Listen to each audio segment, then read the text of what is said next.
everyone, welcome back to a new video. I hope you're all well. If you're just joining me now, hi, it's Bethany here. Welcome to my channel. Subscribe if you want to. I mean, it's there in the little, you know where it is. Help a girl out. Today I'm going to be doing a 10 things I wish I knew before having a baby. I feel these 10 things were like so important to me. Now I've learnt them and I can now take that on to when I have another child, or I can share these 10 things with my friends, and you are all my friends, so let's just share it all with you. Number 1 is don't spend loads of money on like branded items and different things. Yes, I know, I was the same. When you have your first child especially, you want to buy all the new things out. You want to buy everything that's brand new. You want to spend the money. I found I didn't spend lots and lots of money on things, but I found on my more expensive items, for example, I had a bouncer chair, yeah, a bouncer, that Harper was in, and she hated it. Every time I put her in it, she cried. She absolutely hated it. And I spent money on that. And so I just wasted money on that. If you spend money on your more expensive items, then I feel like the baby might not even like it and you're just gonna waste your money, and I don't want that. Like, I was like devastated when I found that out. But you know, that is life at the end of the day. Like, some things your baby might like, some things your baby won't like, but there you go. But I have another chair now and it was actually more expensive than the other chair, but I got it from my auntie, which was good. Like, if you can get things second hand that are still in really good working condition, then go for it, because at the end of the day you're saving money, and some, like, even like your family members, they might just give it to you. So I would totally go down that route, because it saves your money and it's more beneficial to you and your baby. Because if they don't like it, then it's okay, because you didn't spend a lot of money on it, you know. Second thing is baby acne. I cannot tell you, like, after I've just had Harper, my skin has been crazy.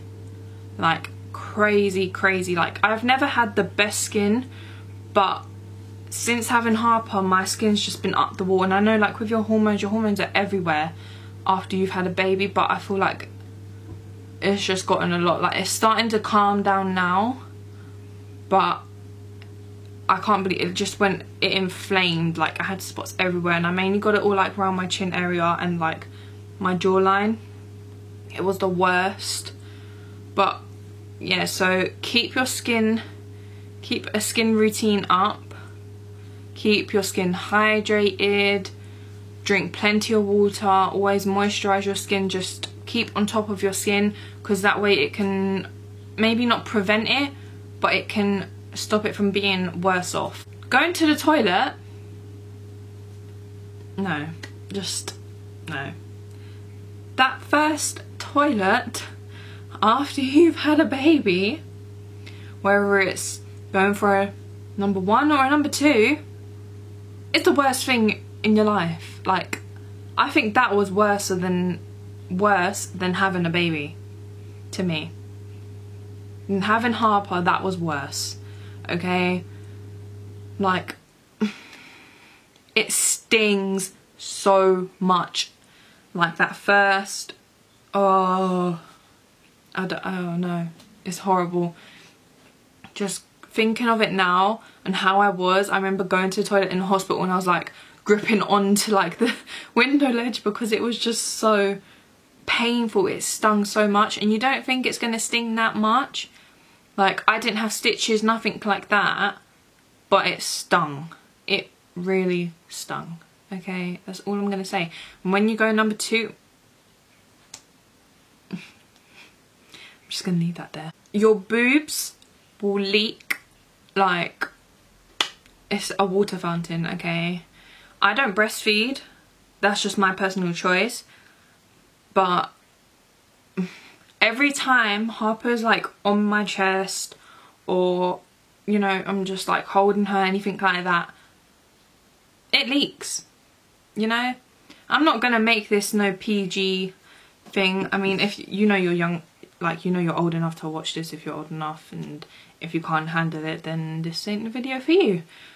But yeah, skin to skin contact just leads me to leaky boobs, like matter of seconds. So always keep your breast pad on. Mine have started to like, I'm not like leaking as much now because obviously I'm not breastfeeding, so I had to stop a lot of like skin to skin. Obviously it's really hard because all you want to do is have that skin to skin contact, and skin to skin contact is like so important because it helps you bond with your baby. But I had to stop it like and not do it as much just because it was causing me to leak all the time. And so yeah, but yeah, it calms down after like a month, so it's all good, don't worry. Your birth plan doesn't always go as planned. That is something very important that you need to know. Like if you're expecting a baby, thinking of having a baby, that is what you need to know. Your birth plan doesn't always go to plan. You might go in there and you might say, I want a really natural birth, no pain relief, no nothing like that, you know. And you could go in and you might want the epidural. You might have every type of pain relief available to you. That's what you might do. So you need to always know in your head that your birth plan can change. You might go in there hoping for a natural birth and you might end up having a C-section. You know, you just need to know this is not gonna follow through step by step. Mine didn't. Mine was, I'm gonna have a natural birth, I'll only be on gas and air. I was induced and I had pethidine. I didn't have no gas and air. So, you know, it changes for everyone. I feel like even like the smallest thing will change. I don't think everyone's birth plan will always be accurate unless you're very lucky. Having a bath is like going on holiday to you. It's your luxury. Like, I cannot tell you how much I just love going in the bath. Like, when Harper's asleep, it's my time to myself and I just like to relax. So I go in the bath, I take my time in the bath, you know. I can really just, not really, I want another word instead of relax because I keep saying relax, but yeah, relax. I can really just let myself go and just chill. Everyone will stare at your baby when you first go out. You may not notice it, you may notice it. I notice it all the time. Like, people are walking past you, but like they're still in like your eyesight and you can see their head turning, and you're just like, and you'll have strangers coming up to you talking about your baby, you know, they'll ask you all sorts of questions. I have loads of like, I'm not like saying it's a bad thing, but I'm just like, you know, some people might not like it. I don't like it when people just like really stare down at me and my baby, because I'm just like, what is your problem, sort of thing.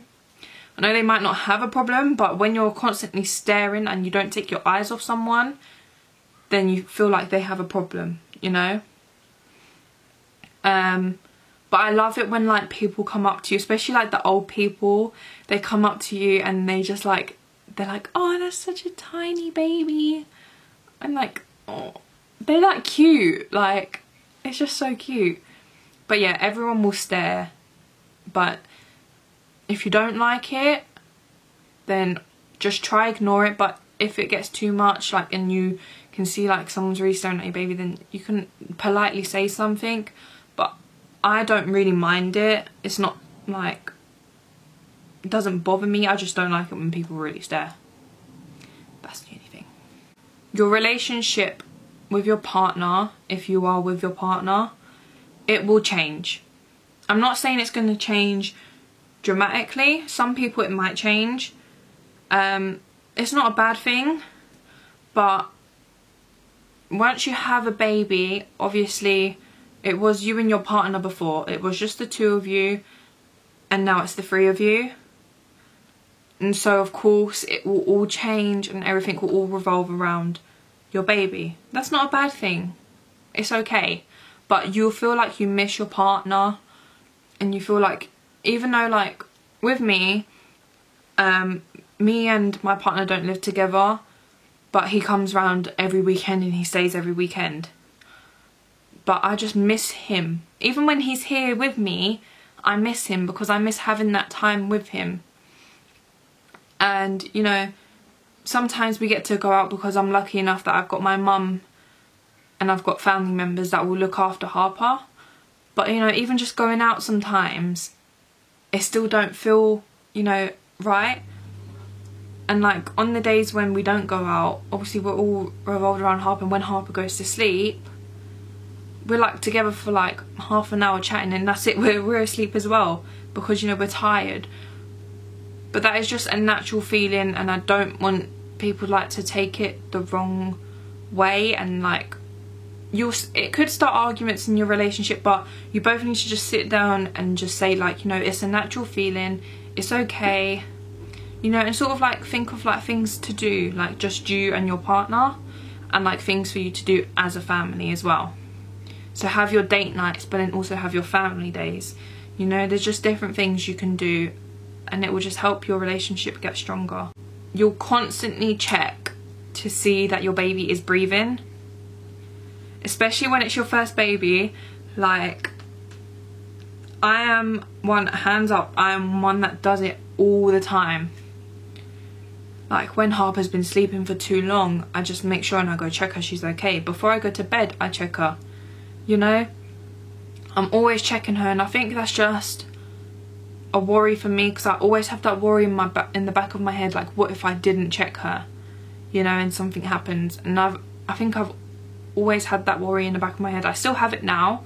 I don't check her as much now as I did when she was first born, but I still check her, you know, like before I go to bed I always check her, and when she's had a long sleep I check her. But when she was first born, I was checking her all the time, literally all the time. When I was in hospital with her, I was watching her and making sure I could see like her her breathing, or like I would like just poke her just like so she could move, you know. I think it's just a natural thing for like mums to do, and also dads as well, but I think more so mums, because, you know, mums get paranoid a lot, especially when it's your first. You get paranoid. And lastly, the 10th thing is everyone will have an input on how you parent your baby. So this is just something that is normal.